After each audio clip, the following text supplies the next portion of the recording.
सहरा की लामतनाही खामोशी में जहाँ हुआ वक्त की कहानियां सुनाती है। एक एक्सप्लोरर अकेला चलता है दुनिया के भूले हुए नाम की तलाश में। घंटे दिन बन जाते हैं जैसे सूरज एक धीमे हाथ की तरह दबाता है और उफक गर्मी में पिघल जाता है। रेत मुसाफिर के चेहरे को खिंचती है लेकिन वो साबित कदम रहता है, एक पुराने नक्शे से, अफवाह के जरिए, किसी चीज के खींचने से जो उसे पीछे मुड़ने नहीं देगी। बहुत आगे टूटे हुए पत्थरों की एक लकीर यकजहती को तोड़ देती है। एक साया जो नहीं होना चाहिए। वो रुकता है, सांस रोकता है, फिर करीब जाता है। एक चोटी, फिर दीवार का किनारा। सुनहरी टीलों के नीचे कुछ हलचल मचाती है और ऐसा लगता है कि दुनिया अपनी सांस रोक रही है। यहीं से नक्शा खत्म होता है और हकीकी तलाश शुरू होती है। जैसे जैसे दिन ढलता है और शाम की सुर्खी माइल रोशनी रेत को रंग देती है, पहले खंडरात उभरते हैं, कालम, दरवाजे की लकीरें, चट्टान में निस्फ तराशे हुए चेहरे। एक्सप्लोरर अपना हाथ पत्थर के साथ चलाता है। कदीम कारीगरी, नामुमकिन जाविया और फिर अलामतों की एक लकीर, तकरीबन पोशीदा। पहले तो रोशनी की हल्की सी धूल, फिर एक नब्ज। गिलाइफ चमकने लगते हैं जैसे किसी कॉल का जवाब दे रहे हो। उनके आसपास की हुआ किसी याददाश्त के साथ गूंजती है। एक्सप्लोरर रेत को साफ करता है। मजीद इंकिशाफ, लोहे की पट्टियों से बंद एक दरवाजा, बादशाहों और अजीबो गरीब जानवरों की शबीहें और एक खुदी हुई जुमला कि हुआ बुलंद आवाज से बोलने से इनकार करती है। रात सहरा को चादर की तरह लपेट लेती है। अलामतें दूर सितारों की तरह नब्ज करती हैं। दर्जाए हरारत गिरता है। एक गहरा जलजला पांव के नीचे टीले को हिला देता है। एक लम्हे के लिए सहरा के ऊपर के सितारे खुद को दोबारा तरतीब देते हैं और हुआ एक आवाज उठाती है। वो किसी भी जुबान में अल्फाज नहीं जिसे वो जानता है, बल्कि अल्फाज और एहसास से बने हुए पैगाम। सहरा सरगोशी करने लगता है, जोर से, साफ,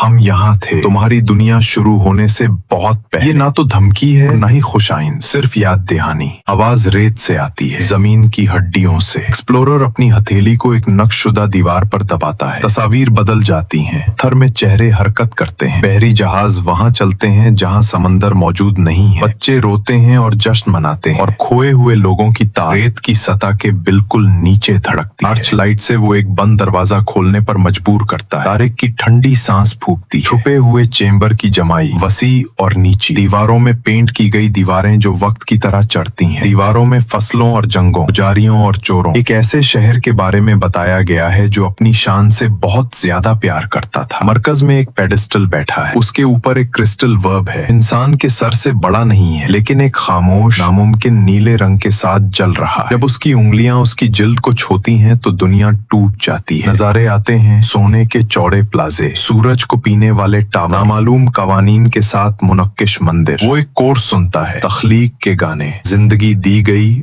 और वापस ली गई। वो फैसला करता देखता है, बल्कि एक राज को महफूज रखने के लिए। हकीकत उसके ज़हन में आहिस्ता आहिस्ता खुलती है। शहर को सिर्फ दुश्मनों या तकदीर ने तबाह नहीं किया था, उसे जिंदा जख्म के तौर पर दफन किया गया था। एक सोए हुए मुहाफिज ने जिंदगी का राज खुद ही रखा था। उन्होंने छुपा दिया जो दोबारा बना या बना सकता था और उसे रेत और खामोशी में लपेट दिया। वो ठंडी रात में ठोकर खाता है, वर्ब की याद उसके सीने में धड़कती है।